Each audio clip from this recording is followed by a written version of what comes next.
Actually, just pause there.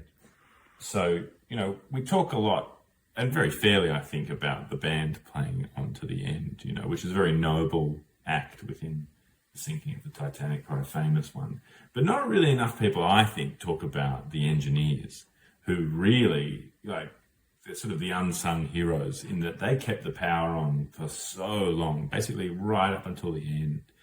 And, in the film, it's shown quite dramatically, they're trying to keep the breakers in, and then one guy gets electrocuted and the lights suddenly go out. Yeah. But in reality, the lights just slowly faded and they all came up on deck. And Charles Lightoller, in his testimony, talks about all the engineers coming up onto the port side just as he'd finished launching all the port side lifeboats, and all these engineers came up and said, "Any lifeboats left for us, chaps?"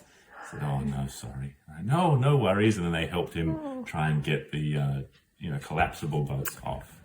And just as a side note on the band, in this film and other moments, they sort of show the band playing "Nearer My God to Thee" as this sort of final moment, which is a very sad and somber song. And it sort of suits the mood, I suppose. But other witnesses testified that the last song the band played was Alexander's Ragtime Band, which is just like da-da-da, da-da-da, which is quite a different feel. Wait, so did any of the engineers survive? No, not a single one survived, unfortunately. Very sad.